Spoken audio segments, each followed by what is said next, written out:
Claire Whitmore's alarm didn't go off because she couldn't afford to replace the battery. Instead, she woke to the sound of water dripping from the ceiling into the metal pot she'd strategically placed beside her mattress. Drip, drip, drip.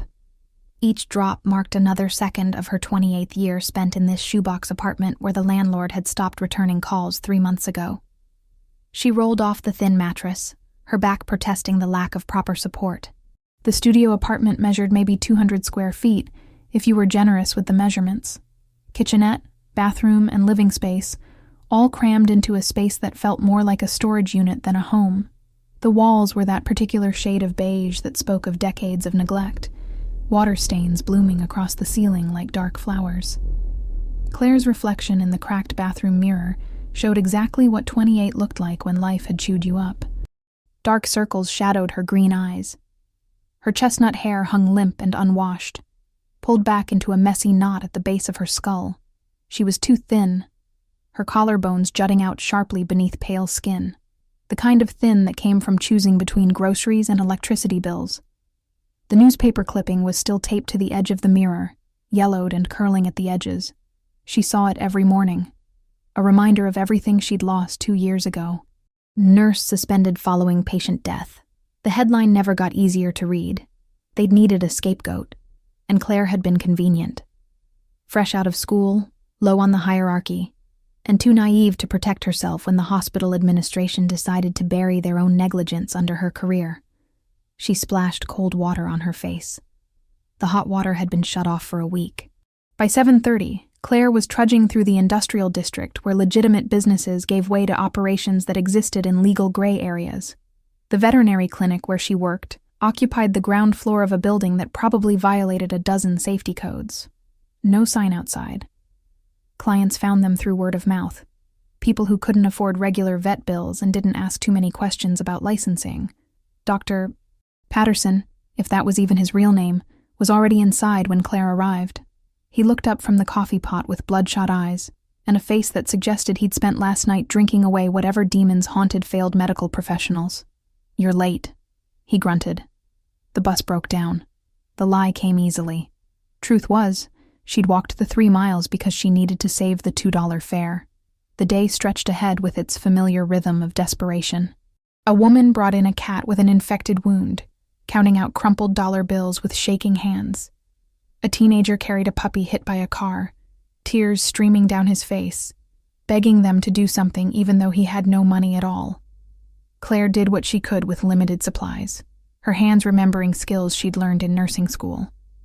The difference between treating humans and animals wasn't as vast as people thought.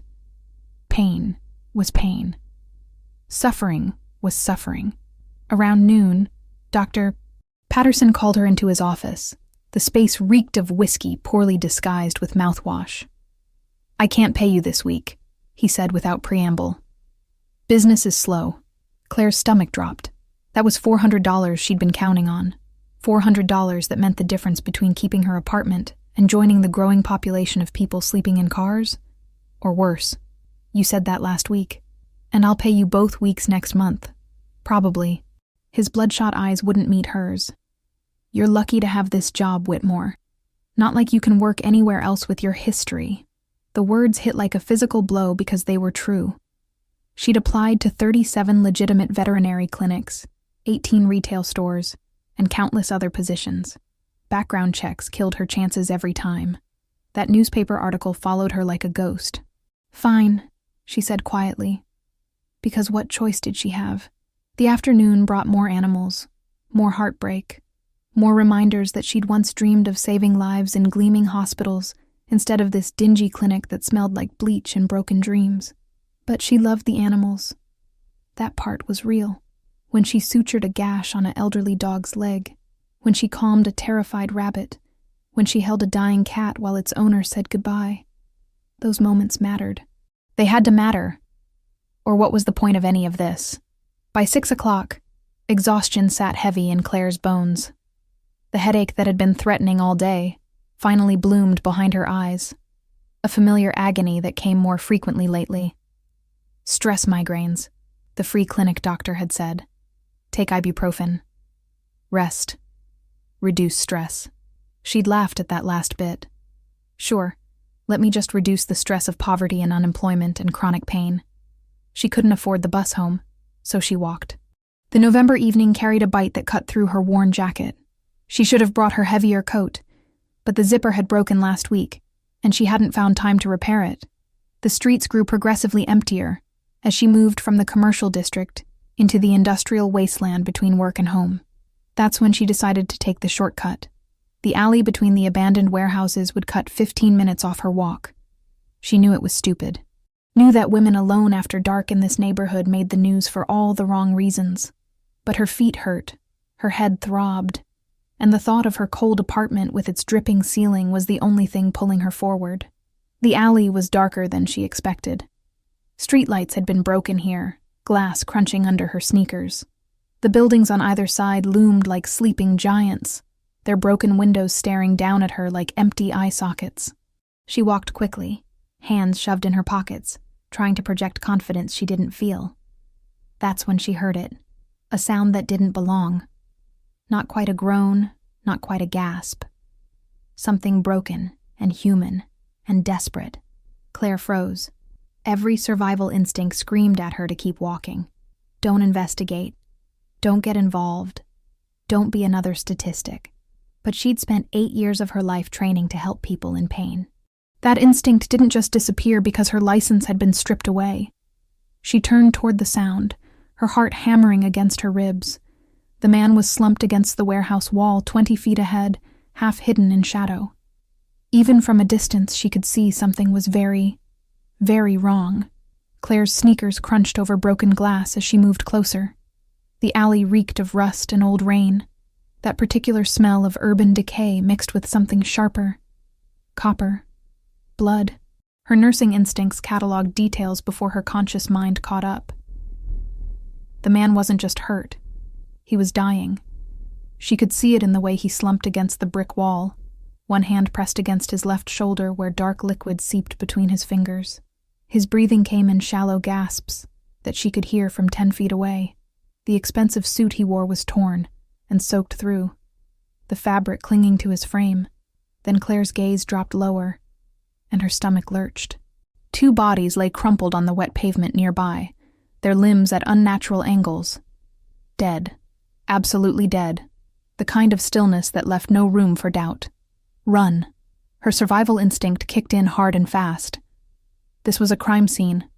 This was dangerous. This had nothing to do with her, and everything to do with staying alive long enough to see tomorrow. But the man made another sound, a broken exhale that spoke of pain beyond measurement, and Claire's feet kept moving forward. 8 years of medical training didn't just disappear because the situation was terrifying. Pain was pain. Bleeding was bleeding. And that man had minutes, not hours. Hey. Her voice came out steadier than she felt. Can you hear me? The man's head lifted slowly, like it weighed 1,000 pounds. Even in the dim light filtering from distant street lamps, Claire could see his eyes. Hazel. Sharp despite the pain. Calculating even now. He focused on her face with an intensity that made her skin prickle. Leave. The single word came out rough, almost a growl. His free hand moved toward something at his waist. A gun. Claire saw the weapon lying on the ground beside him, just out of reach. Her mouth went dry. You're bleeding out, she said, forcing herself to stay calm. That's a GSW to the shoulder. Looks like it nicked the subclavian artery. If I leave, you'll be dead in less than 10 minutes.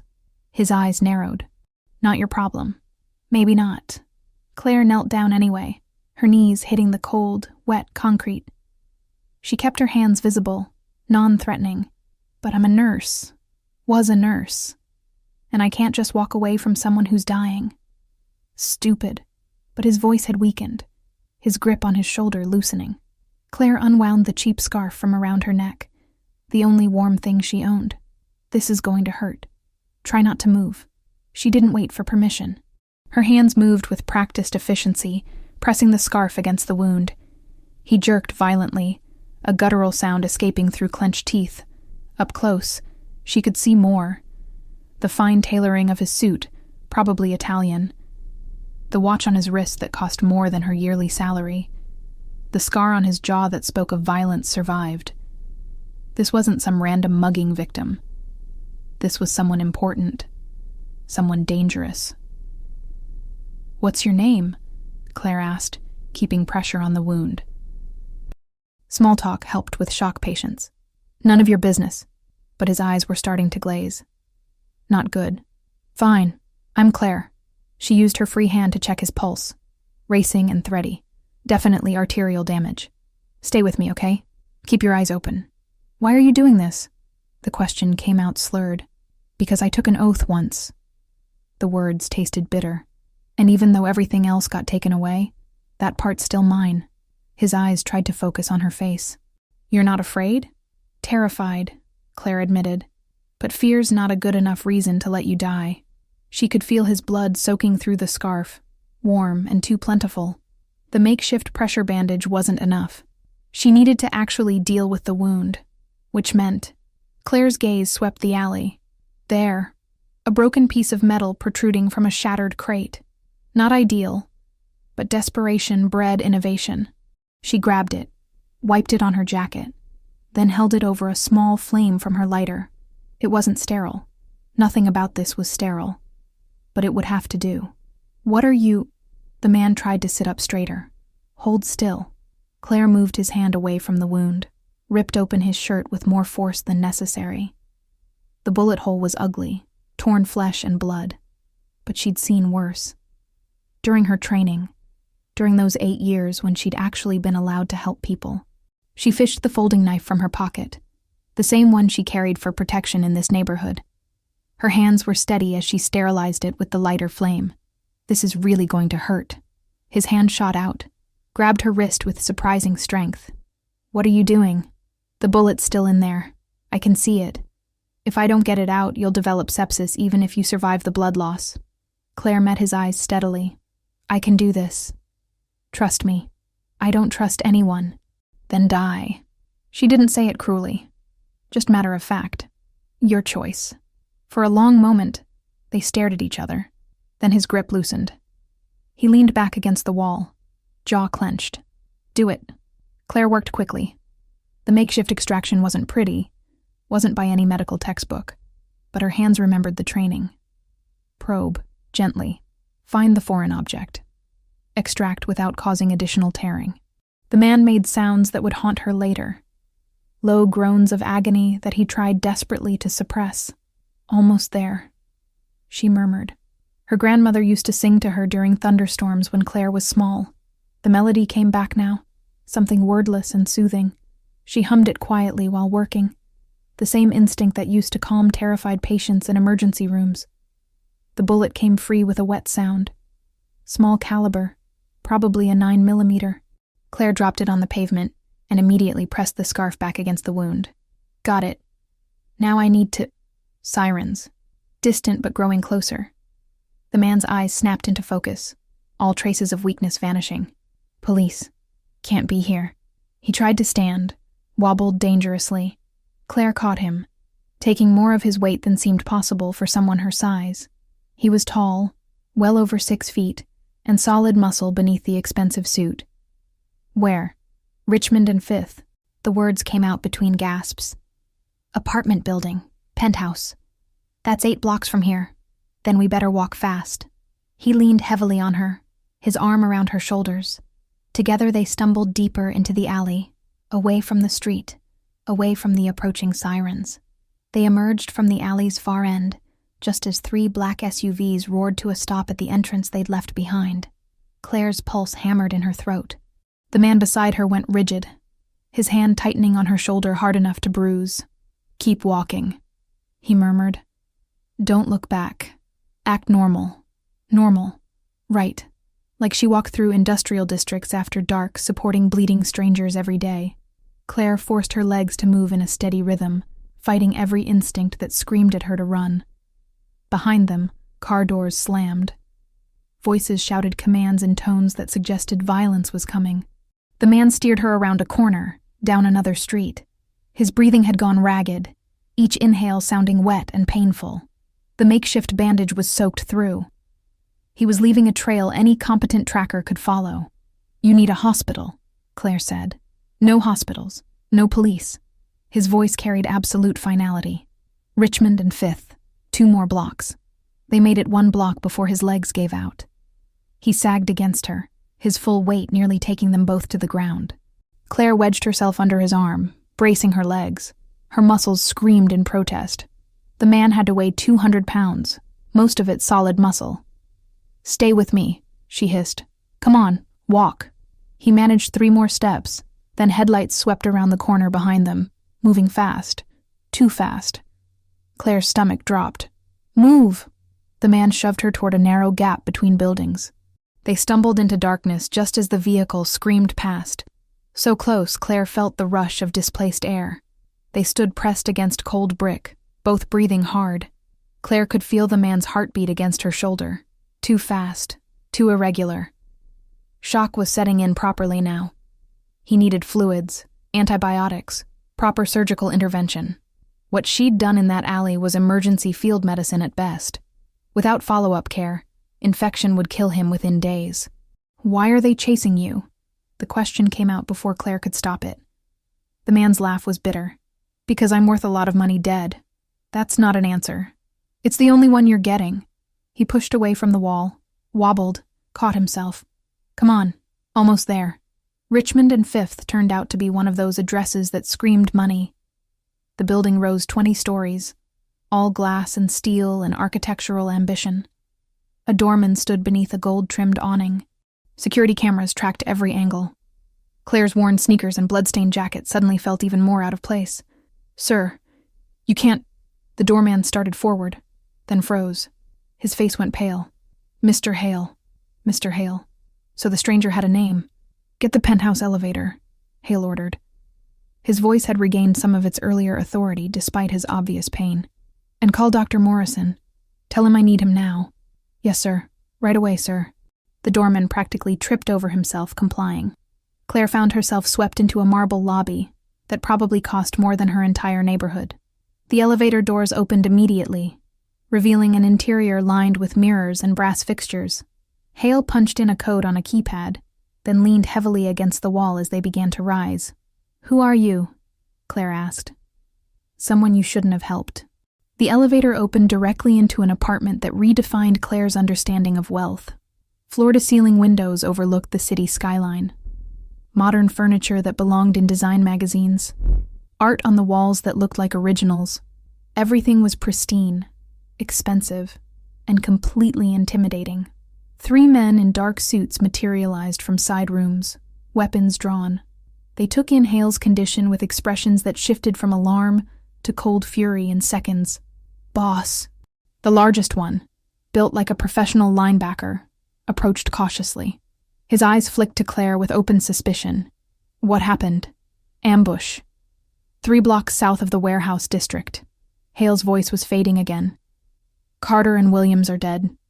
Crane's people knew exactly where we'd be. And her?" The linebacker gestured at Claire with his gun. "She saved my life." Hale's hand found Claire's shoulder again, this time more protective than steadying. "Anyone who touches her answers to me personally." The unspoken threat hung in the air. The linebacker lowered his weapon slowly. "Understood, boss." A door at the far end of the room burst open. A man in an expensive suit rushed in, medical bag in hand. He took one look at Hale and went into immediate professional mode. But Claire noticed how his hands shook slightly as he opened the bag. "Let me see," Dr. Morrison said. Hale looked at Claire. "You did the preliminary work." "Walk him through it," so Claire explained. The bullet extraction, the pressure bandage, the signs she'd noticed of arterial involvement. Dr. Morrison listened with growing incredulity, his gaze assessing her differently with each detail. "You're a trauma surgeon?" he asked. "Was a nurse. Lost my license." The words still hurt, but the training doesn't disappear.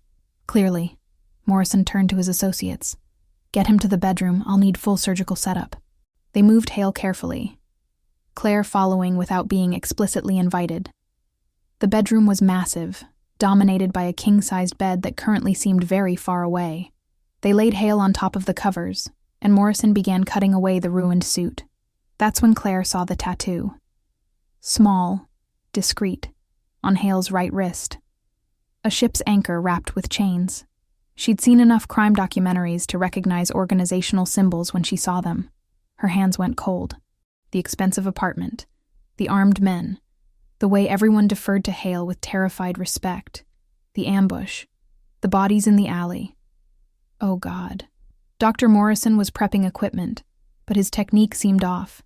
He went for the subclavian approach wrong, his angle too steep. Claire's professional instincts overrode her fear. Stop. She stepped forward. You're going to nick the lung if you go in that way. Morrison's face flushed. Excuse me? The bullet trajectory suggests the wound track angles medially. If you approach from that vector, you risk pneumothorax. Claire pointed to the entry wound. Come from the superior angle. Less risk of pulmonary involvement. I've been practicing medicine for 20 years, and I've been studying trauma care since I was 20. Trust me or don't, but Mr. Hale deserves the best treatment possible. Claire met Morrison's eyes steadily. Which approach would you use if your own life depended on the outcome? Morrison stared at her for a long moment. Then he adjusted his instruments, coming at the wound from the angle Claire suggested. His hands moved with more confidence now, and Claire talked him through the procedure with the clinical precision of someone who'd done this 100 times. The door opened again during the suturing. A little girl stood in the doorway, small and pale in pink pajamas. She couldn't have been more than 8, with dark curly hair and hazel eyes that were exact copies of Hale's. Uncle Vincent. Her voice trembled. Hale's eyes opened at the sound. Despite his injuries, despite the pain, his entire expression softened. Lily. Hey, sweetheart. The girl rushed forward, then stopped when she saw the blood. Her small face went white. Claire moved instinctively, positioning herself between the girl and the graphic scene. She crouched down to eye level, making herself smaller, less threatening. Hi there, Claire said gently. I'm Claire. Your uncle got a little hurt, but Dr. Morrison is fixing him up. He's going to be just fine. Lily's eyes were huge, terrified. Is he dying? No. Absolutely not. Claire reached out slowly, giving the girl time to pull away if she wanted. See that monitor? That's his heartbeat. Strong and steady. He's tough, your uncle. He always gets hurt. Lily's voice cracked. Bad people keep hurting him. Claire's heart broke for this child who clearly lived with fear as a constant companion. She took Lily's small hand in hers, noting the cold fingers, the way the girl trembled. He's safe now, Claire said. And I promise you, I'm not going to let anything happen to him. Okay? Lily studied Claire's face with an intensity that seemed far too old for her age. Whatever she saw there must have satisfied something, because she nodded slowly. Behind them, Vincent Hale watched the interaction with an expression Claire couldn't decipher. When their eyes met, something passed between them. Understanding, acknowledgement, and underneath it all, a warning. Claire had just saved the life of someone very dangerous, and she'd just met the one person who made him vulnerable. There was no walking away from this. Not anymore. Claire woke to sunlight streaming through floor-to-ceiling windows and a moment of complete disorientation. The bed beneath her was softer than anything she'd ever slept on, the sheets a higher thread count than she'd known existed. For 3 confused seconds, she thought she'd died in that alley, and this was some kind of afterlife. Then memory crashed back. The blood. The stranger. Vincent Hale. She sat up too quickly, her head spinning. The room around her was enormous, decorated in muted grays and whites with furniture that probably cost more than her yearly salary. A bathroom visible through an open door featured marble counters and gold fixtures. On a chair near the bed, someone had left fresh clothes, designer labels. Her size. The implications of that made her skin crawl. How had they known her size? How long had she been asleep? Claire checked her phone. Dead. Of course. The charger she'd left plugged in at her apartment was 8 blocks and a lifetime away. According to the digital clock on the nightstand, it was 10 in the morning. She'd lost almost 12 hours. Panic fluttered in her chest. Dr. Patterson would be furious. Her landlord was probably preparing eviction papers. Her entire fragile life was collapsing while she slept in luxury she'd never asked for. She needed to leave. Now. Claire tried the door. Unlocked, thankfully. She stepped into a hallway that stretched in both directions. More art on the walls, more evidence of wealth beyond measure. Voices drifted from somewhere nearby, low and urgent. Following the sound led her to a massive living room, where Vincent Hale sat on a leather sofa, his shoulder properly bandaged now, his color better but still too pale. 3 men in suits stood around him, the linebacker from last night among them. They all turned when Claire entered. Ms. Whitmore. Hale's voice was stronger than it had been in the alley, but exhaustion still lined his face. "You're awake. I need to go home." The words came out more forcefully than Claire intended. "Thank you for the room, but I have a job. I have rent. I can't just—" "Sit down. Not a request." Claire's jaw tightened. "I'm not one of your employees. You can't order me around." Something flickered in Hale's eyes. Amusement, maybe. Fair enough. "Would you please sit down so we can have a conversation?" She sat on the edge of a chair, every muscle tense. The 3 men watched her like she might pull a weapon at any moment. Claire crossed her arms defensively. "You saved my life last night," Hale began. "That puts me in your debt. I don't want anything from you. Unfortunately, what you want isn't particularly relevant anymore." He leaned forward slightly, wincing. "The people who tried to kill me saw you. They don't know your name yet, but they know you exist. They know you helped me. That makes you a problem they'll want to eliminate." Claire's stomach dropped. "What?" "Grant." Hale gestured to the linebacker. "Show her." Grant pulled out a tablet, tapped the screen, and turned it toward Claire. Security camera footage showed the alley, grainy but clear enough. She watched herself kneeling beside Hale, working on his shoulder. A timestamp in the corner read, 8:47 p.m. Then the angle changed, showing them stumbling away together. "That footage is already in the hands of Robert Crane and his associates," Hale said. "By now, they've run facial recognition. They probably know your address, your work history, your social security number, everything." Claire's hands went numb. "You're lying. You're trying to scare me into staying." "I don't need to lie." Hale's expression was carved from stone. "Check your apartment if you don't believe me. I'll have Grant drive you, but I guarantee you'll find it's already been searched." "This is insane." Claire stood up, her legs shaky. "I'm nobody. I'm a disgraced nurse working at an illegal vet clinic. Why would anyone care about me? Because you're connected to me now." Hale's voice dropped. "And in my world, that's all the reason anyone needs." The room felt too small suddenly, the air too thin. Claire's breath came in short gasps. This couldn't be happening. She'd just tried to help someone. That was all. She'd followed her training, her instincts, her basic human decency. And now, "I want to go home." Her voice broke. "Please." Hale studied her for a long moment. Then he nodded to Grant. "Take her. Full security detail. Let her see for herself." The drive back to Claire's neighborhood felt surreal in the back of a luxury SUV. Grant drove with military precision, while another man Claire didn't know rode shotgun, both wearing concealed weapons she could see bulging under their jackets. No one spoke. Her apartment building looked the same from outside. Same crumbling facade, same broken security door. Claire climbed the 3 flights of stairs with Grant following 2 steps behind. Her hands trembled as she unlocked her door. The apartment had been destroyed. Methodically, professionally destroyed. Her mattress was flipped, slashed open with stuffing pulled out. Every drawer hung open, contents scattered. Her few books lay spine-broken on the floor. Even the walls showed damage where someone had checked for hidden compartments. Claire stood in the wreckage of her life and felt something break inside her. This was all she had. This tiny, awful space with its leaking ceiling and broken heater. And someone had violated it, torn it apart, looking for... what? Information? Leverage? They were looking for anything connecting you to Mr. Hale. Grant said quietly. Photos, documents, communications. They didn't find anything because there's nothing to find. But they'll be back. Claire sank onto her destroyed mattress, putting her head in her hands. What am I supposed to do? Mr. Hale has a proposal. Back at the penthouse, Lily was eating breakfast at a glass dining table that could seat 20. She looked up when Claire entered, her small face brightening immediately. "You're back." The girl slid off her chair and ran over. "Uncle Vincent said you might not come back, but I knew you would." Claire's throat tightened. This child, this innocent little girl caught in whatever dangerous world her uncle inhabited. "Hi, Lily. Are you okay? You look sad. Just tired." Claire managed a smile.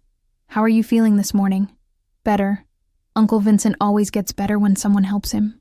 Lily took Claire's hand, tugging her toward the table. "Come eat with me." "Nobody ever eats with me except Uncle Vincent, and he's being boring in his office." The office turned out to be a room down the hall, all dark wood and leather-bound books. Hale sat behind a desk that probably cost more than Claire's destroyed furniture combined. He looked up when Lily dragged Claire in. "Uncle Vincent, Claire's eating with me," Lily announced. "Tell her she has to." "I don't think—" Claire started. "Please?" Lily's eyes went wide. "Please, please, please." Those eyes. Hazel like her uncle's, but full of a desperate loneliness that Claire recognized. The loneliness of someone who lived surrounded by wealth but starved for genuine connection. "Okay," Claire heard herself say. "I'll eat with you." Lily's squeal of delight was worth the confusion knotting Claire's stomach. The girl dragged her back to the dining room, chattering about her favorite breakfast foods and the cartoons she wasn't allowed to watch because they were too violent. After breakfast, after Lily had been reluctantly sent to her room with her tutor, Claire found herself back in Hale's office. He was standing now, moving more easily despite the injury. She noticed he'd changed into a fresh suit, charcoal gray, perfectly tailored. "You saw your apartment," he said. "Yes." "So? You understand the situation. I understand that I helped you and now my life is over." Bitterness leaked into Claire's voice. "I understand that I should have just kept walking." "But you didn't." Hale moved around the desk, leaning against it. "And we can't change that now. What we can do is make sure you survive the consequences." "How generous." "I'm offering you $15,000 a month." The number hit like a physical blow. "Room and board in a guest suite here. Full security. And all you have to do is what you did last night." Claire stared at him. "What?" "Lily has a heart condition. Mild, manageable with medication. But it requires monitoring. She sees doctors regularly, but they're strangers. She doesn't trust them." Hale's expression softened slightly when he mentioned his niece. "You calmed her last night. You made her feel safe. I need someone who can do that. You want me to be her nurse? I want you to be someone she trusts. Someone who can help her, care for her, keep her healthy." He paused. "And yes, occasionally help me when situations like last night occur." Claire laughed, a harsh sound. "You're offering me $15,000 to be your criminal organization's on-call medical support. I prefer to think of it as a mutually beneficial arrangement." Hale's voice was calm, reasonable. "You need money and protection. I need someone with medical training I can trust. Lily needs consistent care from someone who treats her like a person instead of a liability. I'm not for sale." "No, but you're practical enough to recognize reality when it's staring you in the face." Hale pulled a folder from his desk, slid it across to her. "I had my people look into your situation. You're 4 months behind on rent. Your credit score is 312. You have medical debt from an emergency room visit last year totaling $63,000. You're about to be evicted, and your boss at that illegal clinic owes you $1,700 in back wages you'll never see." Each word was a knife. Claire's hands clenched into fists. "You're drowning," Hale continued quietly. "I'm offering you a life raft. Take it or don't. But don't pretend you have better options. There's always better options than working for a criminal. Is there?" Hale's eyes were hard now. "You lost your nursing license saving someone's life. The hospital threw you under the bus to protect themselves. The system you trusted destroyed you. So, tell me, what exactly has being virtuous gotten you besides poverty and despair?" The truth of that stung worse than anything else. Claire looked at the folder, at the evidence of her complete failure to build any kind of stable life. She thought about her destroyed apartment, the strangers who'd torn through her few belongings. She thought about the eviction notice coming, the debt collectors calling, the slow grinding poverty that never ended. Then she thought about Lily's face this morning, the hope in those hazel eyes. The loneliness Claire understood too well. 2 weeks, she said finally. I'll stay for 2 weeks while you find someone actually qualified. Done. Hale didn't hesitate, which told Claire he'd never intended to let her leave anyway. There's a contract. I'm not signing anything. Fair enough. He extended his hand. We'll do this on trust. Claire stared at his hand for a long moment. This was a mistake. She knew it was a mistake, but she also knew she was out of choices. Slowly, she reached out and shook. His grip was firm, warm, and absolutely unbreakable. When he smiled, it didn't reach his eyes. Welcome to the family, Claire. 10 days passed in a strange rhythm that Claire couldn't quite adjust to. She woke each morning in a bedroom 3 times the size of her old apartment, showered in a bathroom with water pressure that actually worked, and ate breakfast prepared by a personal chef whose salary probably exceeded what Claire had made in years. The contrast between her old life and this gilded cage was disorienting, but it was Lily who made the days bearable. The little girl appeared outside Claire's door each morning at 8 sharp, already dressed in expensive clothes that she somehow managed to rumple within minutes. She'd grab Claire's hand without asking and drag her to wherever adventure awaited that day. The library, the indoor garden, the playroom filled with toys that looked barely touched. Nobody plays with me, Lily explained on the 3rd day, kneeling on plush carpet while setting up the elaborate dollhouse. The staff aren't allowed to. Uncle Vincent says it's not professional. Claire's chest ached. That sounds lonely. It is. Lily positioned a tiny plastic figure in the dollhouse's kitchen. But you're here now. So, it's better. They fell into routines. Mid-morning lessons where Claire helped with homework the private tutor assigned. Afternoons in the garden where Lily would draw while Claire read medical journals she'd found in Vincent's study. Evening walks through the penthouse where Lily narrated elaborate stories about the paintings on the walls, creating entire fantasy worlds from oil and canvas. Claire learned things about Lily during those days. The girl's favorite color was purple, but she rarely wore it because her mother had loved it too much. She could draw with startling skill for an 8-year-old, her sketches dark and detailed. She took 4 different medications for her heart condition and never complained about the taste. She hadn't cried since her parents died, though Claire sometimes caught her staring out windows with an expression far too old for her face. Vincent remained a more distant presence. Claire saw him mostly in the evenings when he emerged from his office looking exhausted. He'd find them in the living room, Lily curled against Claire on the sofa watching documentaries about ocean life, and something would shift in his expression. Relief, maybe. Or recognition of something he'd been missing. Uncle Vincent! Lily would bounce up, running to him. Claire taught me about jellyfish today. Did you know some of them are immortal? I didn't. Vincent would catch his niece in a careful hug, mindful of his healing shoulder. His eyes would find Claire's over Lily's head. What else did you learn? One evening, Claire was checking Vincent's shoulder wound in his office, a routine they'd established to avoid Dr. Morrison's nervous incompetence. She unwrapped the bandages carefully, assessing the healing tissue. No signs of infection. The sutures were holding well. You do good work, Vincent said, watching her face rather than her hands. You heal fast. Claire cleaned the area with antiseptic. Most people with this kind of trauma would still be in bed. I don't have the luxury of recovery time. Because of the people trying to kill you? Among other things. He didn't elaborate. Claire applied fresh bandages, her fingers working with practiced efficiency. Lily talks about her parents sometimes. Your brother and his wife. Vincent's jaw tightened. What does she say? That her mother sang to her. That her father made funny voices when he read stories. That they died in a car accident when she was 3. Claire secured the bandage, stepping back. She doesn't remember much else, just feelings. Better that way. Vincent's voice was rough. She doesn't need to remember the truth. Claire's hands stilled. What truth? That it wasn't an accident. He stood, pulling his shirt back on. My brother worked in the family business. Made enemies. They got to him through his car. A bomb. Professionally done. Lily was supposed to be in the vehicle too. She'd had a tantrum that morning about her shoes. Refused to get in. Probably saved her life. The horror of it sat heavy in the room. Claire thought about Lily.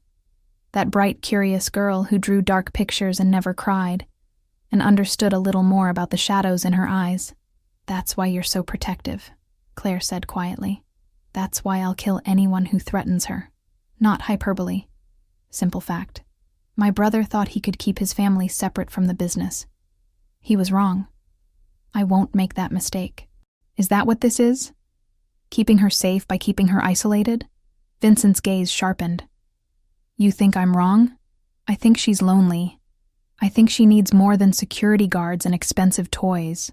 Claire met his eyes steadily. She needs connection. Love. A life that feels normal even if it can't be. And what do you know about what children need? Nothing, Claire admitted. But I know what trauma does to people. I know that Lily draws pictures of empty rooms and family dinners where all the chairs are full except hers. I know she talks to her stuffed animals like they're real people because they're the only ones who respond. Vincent stared at her for a long moment. Then he sank back into his chair, suddenly looking every one of his 42 years. I don't know how to give her normal. This is the only life I have. Then fake it. Claire's voice softened. Eat dinner with her. Play games. Ask about her day and actually listen. She doesn't need perfection. She just needs you to try. Something shifted in Vincent's expression. Is that what you're doing? Faking it? At first, yes. The honesty surprised Claire. But now, I don't know. She's easy to care about. She is. Vincent's voice dropped. And that terrifies me. That night, Vincent joined them for dinner. Really joined them. Not just sitting at the table while taking calls and signing papers. He asked Lily about her drawings. He told a story about his own childhood that made Lily laugh so hard she nearly choked on her pasta. He caught Claire's eye across the table and mouthed, "Thank you," when Lily wasn't looking. Claire felt something warm unfold in her chest. Something dangerous. The routine continued. Days blended together. Claire monitored Lily's medications, checked her heart rate regularly, kept detailed logs of her condition. She also read to her, played elaborate pretend games, and taught her to braid hair badly. They baked cookies that came out burned. They had dance parties in the hallway. They were building something that looked suspiciously like family. Vincent's wound healed. He moved through the penthouse with increasing ease, though Claire noticed he still favored the shoulder. He started joining them for breakfast too. Then, for afternoon garden time, working on his tablet while Lily drew and Claire read. His presence became normal, expected, necessary. Claire caught herself looking for him when he wasn't there, listening for his voice, feeling relief when he walked through the door each evening, alive and whole. That terrified her more than anything else in this strange new life. On the 10th night, Claire couldn't sleep. The guest bedroom felt too quiet, too big. She found herself wandering to the library, that room with floor-to-ceiling bookshelves and leather furniture that smelled like expensive cigars. Vincent was already there, whiskey in hand, staring out the windows at the city lights below. "Can't sleep either?" he asked without turning. "Too much quiet." Claire crossed to stand beside him. "In my old apartment, there was always noise. Neighbors fighting, traffic, sirens. This silence is loud. I know what you mean." He took a drink. "This building is soundproofed, top of the line. Sometimes I feel like I'm floating in space." They stood in comfortable silence for a moment. Then Vincent spoke again. "I've been thinking about what you said. About Lily needing connection." He turned to face her.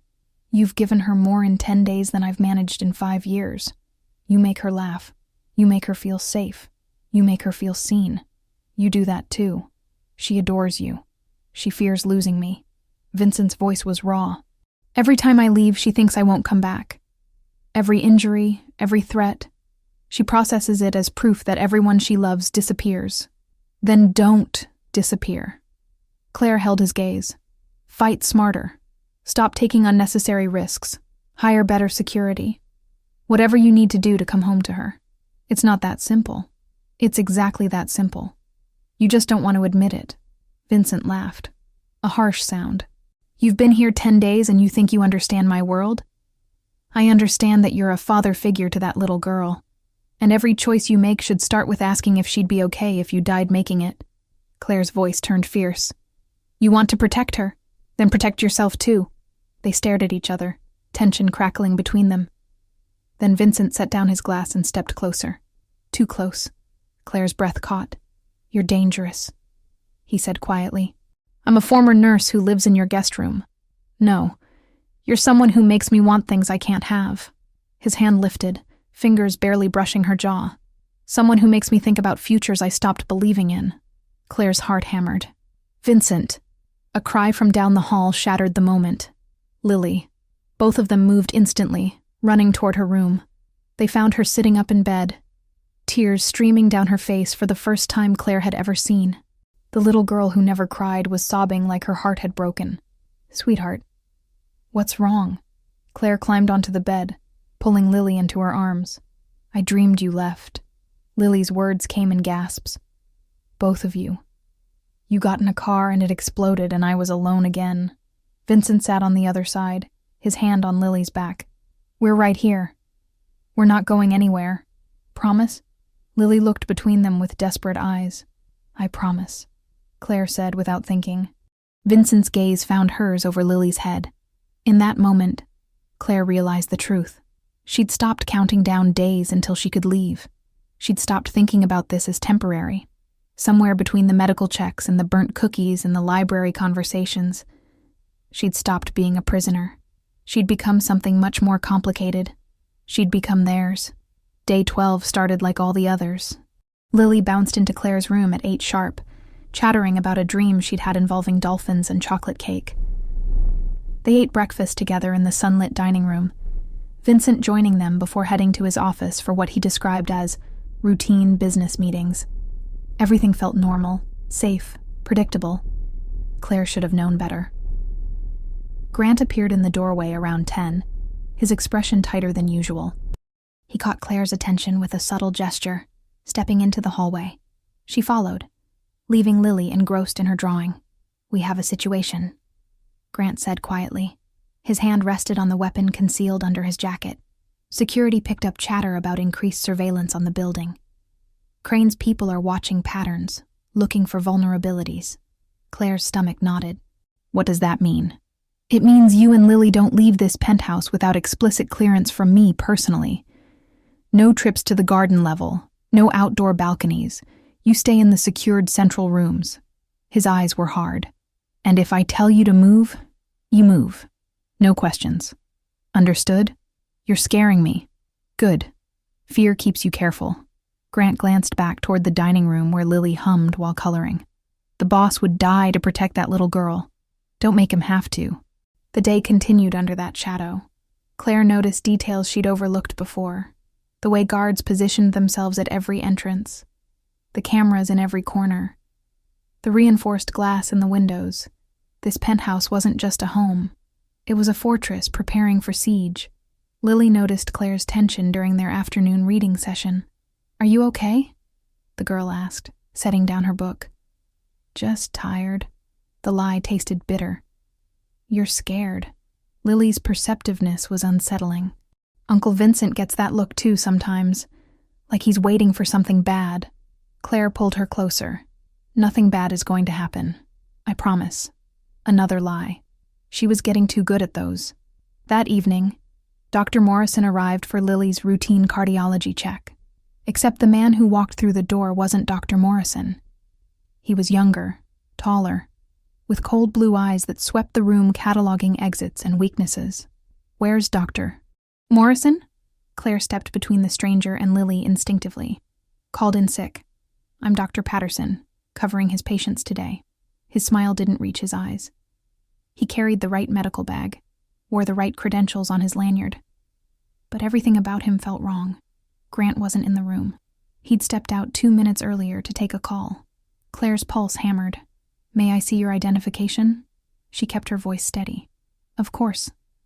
Patterson reached into his jacket. Claire's nursing instinct screamed danger. The movement was wrong, the angle too aggressive. She grabbed Lily, yanking her backward just as Patterson's hand emerged holding not identification, but a syringe filled with clear liquid. Run! Claire shoved Lily toward the door, putting herself between the girl and the fake doctor. Patterson lunged. Claire grabbed a heavy medical textbook from the desk and swung with all her strength, connecting with his temple. He stumbled, curse snarling from his lips. His free hand shot out, catching Claire's wrist in a grip that would leave bruises. "Grant!" Claire screamed. "Help!" Lily stood frozen in the doorway, her small face white with terror. The same terror from 5 years ago when her parents' car exploded. The same paralysis that came from trauma reawakened. Patterson twisted Claire's arm viciously, forcing her to her knees. Pain exploded through her shoulder. The syringe came closer to her throat, whatever drug it contained meant for subduing or killing. The door burst open. Grant and 2 other guards flooded in, weapons drawn. Patterson released Claire immediately, hands raising in surrender, but his eyes promised violence. "On the ground!" Grant's gun never wavered. "Now!" Claire scrambled to Lily, gathering the trembling child into her arms. "Don't look, sweetheart. Close your eyes." The guard subdued Patterson with efficient brutality. Grant pressed his earpiece, speaking in rapid code that Claire didn't understand. More men appeared. The fake doctor was dragged away, still struggling. Vincent materialized seconds later, his face carved from granite fury. He took in the scene with one sweeping glance. Claire holding Lily, both shaking, Patterson being hauled toward the elevator. "Take him to the secondary location," Vincent ordered. His voice was arctic. "I want to know everything. Who sent him, what the plan was, and how they got through our screening." "Boss," one guard started. "Everything." Vincent's eyes promised unspeakable things. "Make him eager to talk." After the fake doctor was removed, Vincent knelt in front of Claire and Lily. His hands were gentle despite the violence radiating from every line of his body. "Are you hurt?" He checked them both with careful efficiency. "I'm okay." Claire's voice shook. He tried to grab Lily. "I don't know what was in that syringe. Probably a sedative. Standard kidnapping protocol." Vincent's jaw clenched. This was Crane, testing our defenses, looking for gaps. Lily hadn't spoken since Claire grabbed her. She stared at nothing, her small body rigid with shock. Claire recognized the signs of trauma response, the same dissociation she'd seen in emergency rooms when patients shut down under overwhelming stress. "Lily, honey, can you hear me?" Claire cupped the girl's face gently. No response. Lily's eyes were glassy, unseeing. "She's dissociating," Claire said quietly to Vincent. "Her mind is protecting itself by shutting down. We need to get her somewhere she feels completely safe." They carried her to Vincent's bedroom, the one room Lily associated with absolute security.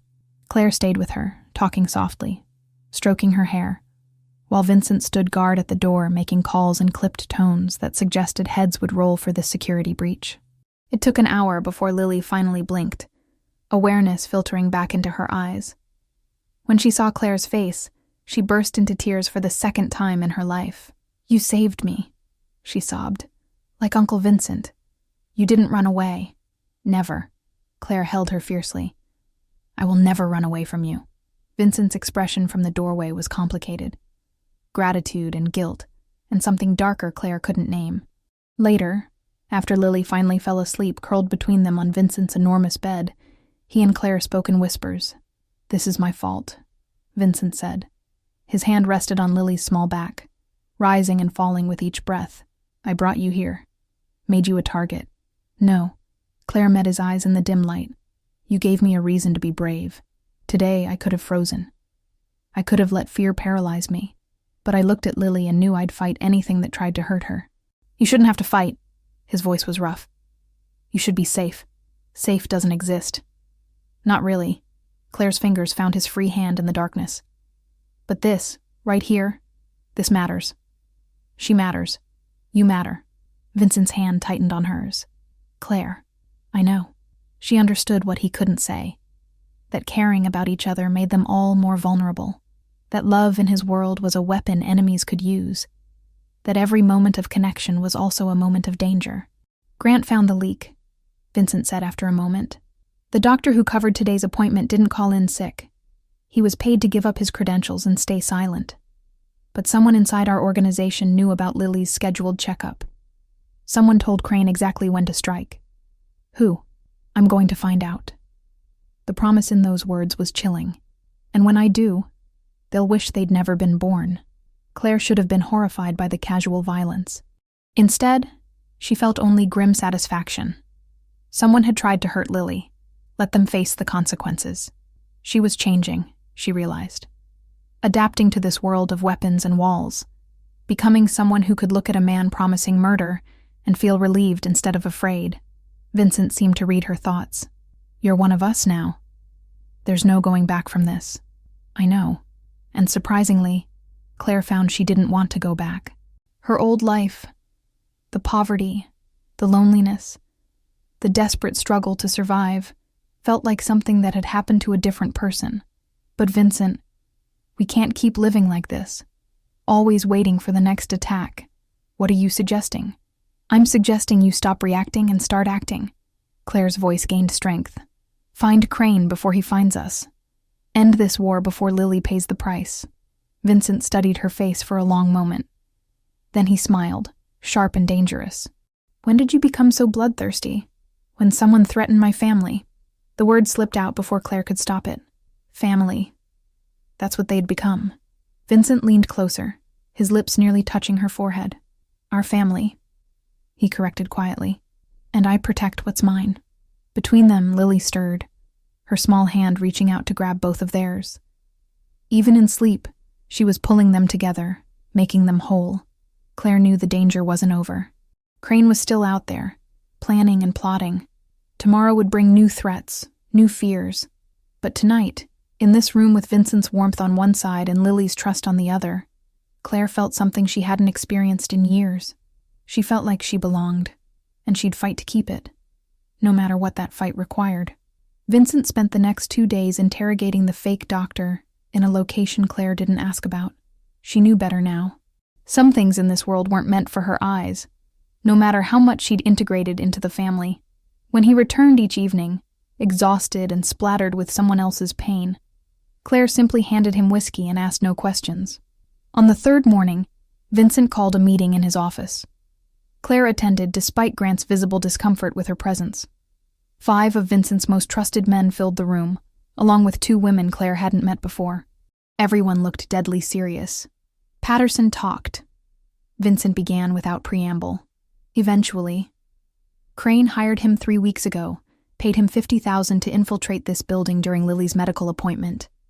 The sedative in that syringe was powerful enough to keep her unconscious for 6 hours, long enough to move her to a secondary location Crane controls. Claire's blood ran cold. Where? The Old Harbor Industrial Complex. Warehouse 12 specifically. Vincent tapped a map spread across his desk. Crane's been using it as a staging area for operations. He planned to hold Lily there, send proof of life, and demand my complete withdrawal from all family business in exchange for her safe return. "And if you refused?" one of the women asked. Vincent's expression answered that question without words. If he refused, Lily would die, and then Crane would die. And everyone Crane had ever cared about would die. The cycle would continue until nothing remained but blood and ash. "We're not giving him that chance," Vincent continued. "We end this tonight. Full assault on Warehouse 12. Eliminate Crane and everyone loyal to him." "That's suicide," Grant protested. "He'll have 30 men minimum, fortified position. He knows we're coming." "He thinks he knows." Vincent's smile was sharp. "But he doesn't know about our informant." He gestured to one of the women, who stepped forward. She was young, maybe 25, with hard eyes that had seen too much. "This is Taylor. She's been undercover in Crane's organization for 6 months. She fed him information about our movements, our security, all carefully controlled. He trusts her." Vincent's gaze swept the room. "Tonight, Taylor tells Crane that I'm moving Lily to a safe house upstate, that will be vulnerable during transport. He'll pull most of his men from the warehouse to ambush us. But we won't be there," Claire realized. "It's a diversion." "Exactly. While Crane's people are chasing ghosts, we hit the warehouse with full force." Vincent looked at Claire directly. "You and Lily stay here. Maximum security. Grant and half our team remain as defense." "No." The word came out before Claire could stop it. Every eye in the room turned to her. Grant looked horrified. Vincent's expression was unreadable. "Excuse me?" Vincent's voice was dangerously quiet. Claire stepped forward, her heart hammering but her voice steady. If Crane discovers this is a trap, if something goes wrong and his people get through your assault team, they'll come here. And Grant's half-team won't be enough to stop 30 desperate men with nothing to lose. That's why you'll be in the panic room, which Crane knows about. Claire cut him off. Patterson would have talked about everything, including your security measures. The panic room isn't safe anymore. Nothing here is safe if you fail. Vincent's jaw clenched. What are you suggesting? Let me take Lily somewhere Crane doesn't know about. Somewhere completely off his radar. Claire pulled out her phone, showing him an address. My old supervisor from nursing school owns a cabin 3 hours north. She offered it to me years ago when I needed to get away after losing my license. No one knows about it. Not even your organization. You want to take my niece to an unfortified location with no security detail? I want to take her somewhere your enemies can't find her while you eliminate those enemies. Claire held his gaze. Trust me, Vincent. You trusted me to save your life in that alley. Trust me to keep her safe now. The silence stretched for an eternity. Then Vincent turned to Grant. Can we secure the cabin? If no one knows about it, yes. Small team, defensive position only. No electronic trail. Grant still looked unhappy but professional. It could work. Vincent studied Claire's face like he was memorizing every detail. If anything happens to her, nothing will happen to her. Claire's voice was iron. I swear on everything I have left. Another long moment. Then Vincent nodded once. Do it. 4 hours later, Claire sat in the back of an unmarked sedan, with Lily curled against her side. 2 of Vincent's best fighters occupied the front seats, weapons concealed but ready. They'd left through the building's underground garage using a route Taylor had confirmed was not being monitored. Lily had been unusually quiet since Claire explained they were taking a trip. Is Uncle Vincent going to be okay? She asked for the 3rd time. Yes. Claire hugged her closer. He's the strongest, smartest man I know. He'll come back to us. You promise? Claire thought about all the ways this plan could go wrong. About Crane's men and hidden reinforcements, and the 1,000 variables that could turn a careful strategy into disaster. She thought about Vincent, walking into a warehouse full of enemies, and how much she'd come to care about whether he survived. I promise, she lied. Because Lily needed that promise more than she needed truth. The cabin was small, isolated, perfect. 2 bedrooms, 1 bathroom, surrounded by woods thick enough to make surprise approaches difficult. Grant's men swept it thoroughly before allowing Claire and Lily inside. We'll have a perimeter, one guard explained. 4 men in rotation. Anyone approaches, we'll know 30 seconds before they arrive. But ma'am, if shooting starts, you take the girl and run into the woods. Don't look back. Don't wait for us. Just run. Claire nodded, her throat tight. They were all expecting violence. The only question was whether it would find them here or stay contained at the warehouse where Vincent fought his war. Night fell. Lily ate the simple dinner Claire prepared, then curled up on the couch with a book she'd brought. She looked so small, so vulnerable. 8 years old, and already she'd lost parents to violence, survived kidnapping attempts, lived surrounded by armed guards and locked doors. What kind of childhood was that? Claire's phone buzzed. A text from Vincent, just 2 words. It's starting. She imagined him at the warehouse. Saw him moving through shadows with lethal grace. The man who'd been dying in an alley, transformed into something far more dangerous. How many people would die tonight because of this war she barely understood? And more importantly, would Vincent be one of them? Hours crawled past.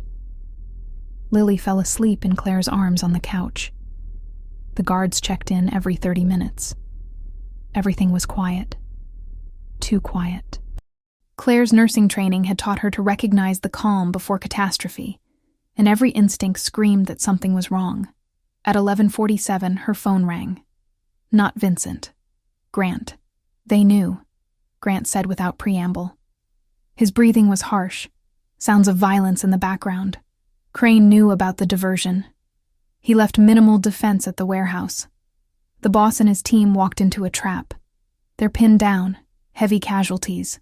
Claire's vision blurred. Vincent. Alive, fighting. But Claire, Grant's voice dropped. Crane's not at the warehouse. We don't know where he is. The implication hit like a physical blow. If Crane wasn't at the warehouse, if he'd somehow learned about their plans, if Taylor had been compromised or turned, or if there'd been another leak, he's coming for Lily, Claire whispered. Get her out. Now. Claire was already moving, scooping Lily into her arms. The girl woke with a confused cry. Shh, sweetheart. We have to go. She burst through the cabin door just as headlights swept through the trees. Multiple vehicles, coming fast, too fast. The guards materialized around her, weapons drawn. Into the woods now! Gunfire exploded. Muzzle flashes lit the darkness like deadly fireworks. One guard went down, then another. Claire ran. Lily clutched to her chest, branches whipping her face. Behind them, the sounds of combat grew louder, more desperate. She ran until her lungs burned, until her legs trembled, until she couldn't hear the gunfire anymore. Only then did she stop, gasping, and set Lily down. Claire, I'm scared. Tears streamed down Lily's face. I know, baby. Me too. Claire pulled out her phone. No signal. Of course. But we're going to be okay. We just have to... A branch snapped nearby. Claire whirled, placing herself between Lily and the sound. Robert Crane stepped out of the darkness, gun in hand and smile on his face. Hello, Claire. Thank you for making this so easy. He wasn't alone. 3 more men emerged from the trees surrounding them. Claire's mind raced through options, finding none that didn't end in bloodshed. You can't have her, Claire said quietly. I don't want her. Crane's smile widened. I want Vincent Hale broken and desperate, and you, my dear, are going to help me do that. He raised the gun, pointing it at Lily's small head. Claire moved without thinking, putting herself directly in the line of fire. If he wanted to hurt Lily, he'd have to go through her first, touching. Crane's finger tightened on the trigger, but ultimately pointless. The gunshot shattered the forest silence, but Claire felt no pain.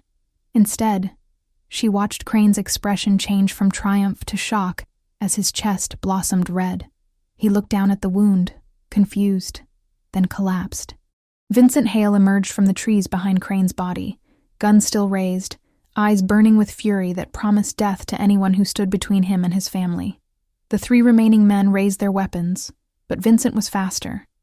3 shots, 3 bodies, less than 5 seconds. Then he was running to them, pulling both Claire and Lily into his arms with desperate strength. Blood soaked his clothes, his own and others. But he was alive. He was here. How did you find us? Claire gasped. You think I'd let you disappear without tracking? Vincent's laugh was harsh. GPS in Lily's bracelet. I've known where you were every second. The warehouse... Handled. Crane's lieutenants are dead or captured. His organization is finished. Vincent pulled back enough to look at both of them, his hands checking for injuries. It's over. It's finally over. Lily was crying, clinging to both of them. Claire held them both, this strange broken family she'd found in an alley 12 days ago, and felt something massive and terrifying and wonderful settle in her chest. They'd survived. Against odds, against enemies, against everything this brutal world had thrown at them. They'd survived. And they'd do it together. 6 months later, Claire woke to sunshine streaming through windows that no longer felt like prison bars. The penthouse had changed in subtle ways since that night in the forest. More photographs on the walls now, candid shots of the 3 of them at dinner or playing games. Lily's artwork displayed with pride instead of hidden away. The fortress had become a home. She found Lily and Vincent in the kitchen, flour dusting every surface. They were attempting pancakes with varying degrees of success. Lily's face was covered in batter, her laugh bright and free in a way it hadn't been before. Claire! Lily bounded over, sticky hands outstretched. We're making breakfast. Uncle Vincent says I'm a natural disaster in the kitchen. I said natural talent, Vincent corrected with a smile, though his eyes told the truth. The disaster part was implied. Claire kissed Lily's flour-covered forehead and accepted the coffee Vincent handed her. This routine, these small moments of domestic chaos, they'd fought hard for this peace. The cost had been steep, 7 of Vincent's men dead, dozens injured, an entire organization dismantled and rebuilt. But they'd survived. The legal aftermath had taken months. Police investigations, federal inquiries, lawyers navigating the complex web of Crane's criminal empire. Vincent had cooperated with authorities in ways that shocked everyone, providing evidence against corrupt officials and rival organizations in exchange for immunity. The Hale name was being slowly rebuilt into something resembling legitimacy. "I have something to tell you both," Claire said after breakfast, once Lily was occupied with her tutor in the other room. Vincent looked up from his tablet, concern flickering across his face. "What's wrong?" "Nothing's wrong. Actually, everything's right." Claire pulled out an envelope, her hands trembling slightly. "I got a letter yesterday. From the State Medical Board." She watched Vincent's expression shift from worry to understanding. He'd been the one pushing her to appeal her license suspension, using his new connections to lawyers who fought for justice instead of just winning cases. He'd paid for everything, despite Claire's protests. "They reinstated it," Claire said, her voice breaking. "Full nursing license, effective immediately. My record is cleared. The hospital administration that threw me under the bus faced disciplinary action. I can work again, really work." Vincent was around the desk in seconds, pulling her into his arms. "Claire, that's incredible.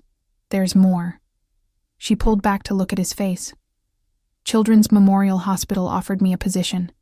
Trauma department. It's the job I dreamed about before everything fell apart." She waited for his reaction, unsure what she wanted it to be. Part of her expected him to demand she stay, to remind her that Lily needed her, that this family needed her. Another part hoped he'd be proud, supportive, understanding. Vincent cupped her face gently. "When do you start?" "I haven't accepted yet." "Why not?" "Because I don't want to leave." The truth spilled out before Claire could stop it. "I don't want to go back to that life, the one I had before. Before you. Before Lily. Before this family we've built. Claire, I know it sounds crazy. 6 months ago, I was desperate to escape this world. But now, I can't imagine being anywhere else. You and Lily, you're my family. This is my home." Vincent's eyes were impossibly soft. "You can have both. The career you deserve and the family that loves you. We'll make it work." "How?" "I'd be gone 12-hour shifts. I couldn't be here for Lily. Lily has me. And a team of people who care about her." Vincent's thumb traced her cheekbone. "But more importantly, she has a role model who fought for her dreams and won. That's what I want her to see. Not someone who gave up everything for us, but someone who found a way to have it all." Claire's throat tightened with emotion. "You're sure?" "I've never been more sure of anything." He smiled. "Besides, we'll need a medical professional in the family. I still have a talent for getting shot." She laughed through tears, hitting his chest lightly. "That's not funny." "It's a little funny." They told Lily together that evening. The girl's initial reaction was fear, another person she loved leaving. But when Claire explained she'd be helping other children, saving lives, Lily's expression shifted. "Like you saved Uncle Vincent?" Lily asked. "Exactly like that. And you'll still live here? Still be my Claire?" "Always." Claire pulled her close. "I'll always be yours." Lily thought for a moment, then nodded solemnly. "Then you have to do it. Because other kids need you too. And I'm good at sharing." 3 months into Claire's new position at Children's Memorial, they established new routines. Claire worked 3 12-hour shifts per week, came home exhausted but fulfilled. Lily adjusted to having a nanny during those days, though she still lit up when Claire walked through the door. Vincent's business ventures became increasingly legitimate, his reputation shifting from dangerous criminal to shrewd entrepreneur who'd walked away from organized crime. They weren't perfect. Claire still had nightmares about the forest, about Crane's gun pointed at Lily's head. Lily still panicked during loud noises, still drew pictures of empty rooms sometimes. Vincent still carried weapons concealed under expensive suits, still checked security footage obsessively. But they were healing. Together. One evening, Claire found Vincent in his office reviewing contracts for a new shipping venture. He looked tired but content. The hard edges of the man she'd met in that alley softened by time and love. "I've been thinking about something," Claire said from the doorway. Vincent looked up, setting aside his work immediately. What's that? The clinic where I used to work. The illegal one with Dr. Patterson. She crossed to him, perching on the edge of his desk. It shut down 6 months ago. All those animals and people who needed help, they have nowhere to go now. What are you proposing? What if we opened our own clinic?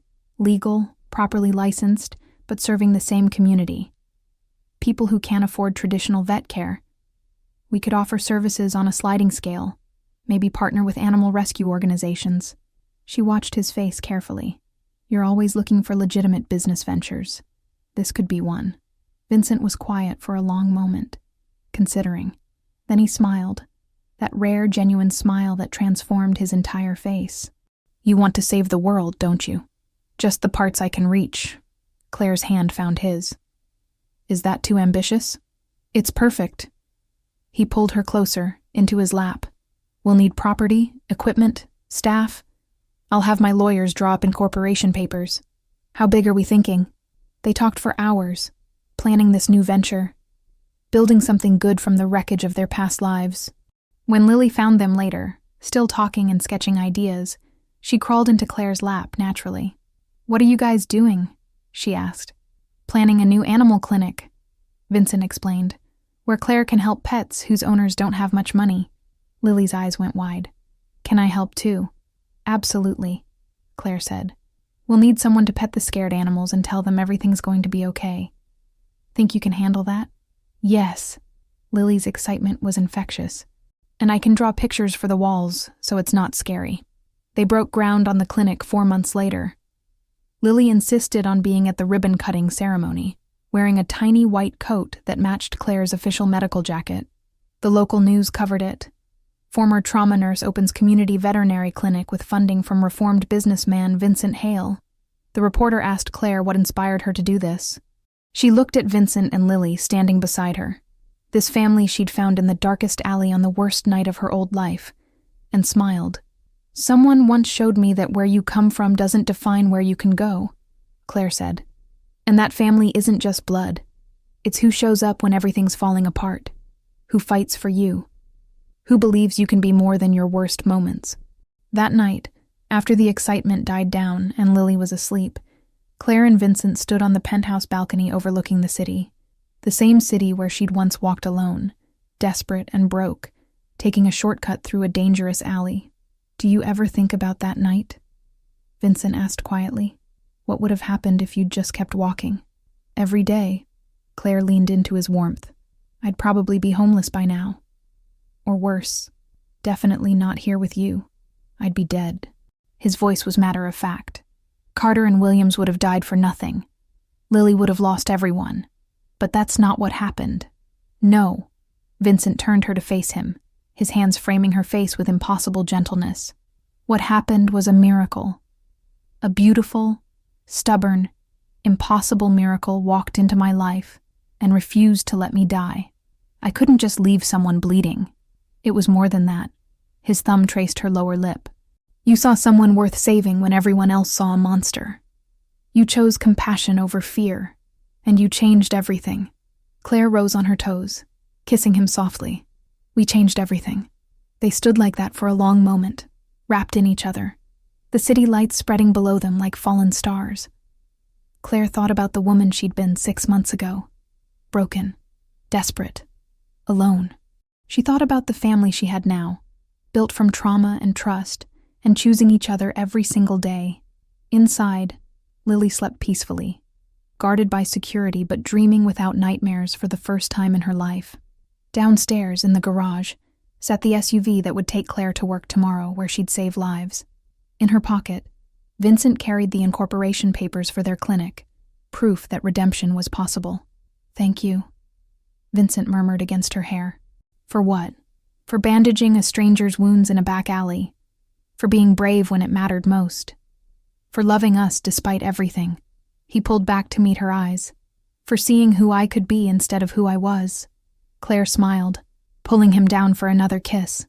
That's what family does. And as the city hummed its nighttime symphony around them, Claire Whitmore, former nurse, current lifesaver, forever family, held the man she loved and felt completely, impossibly, perfectly home.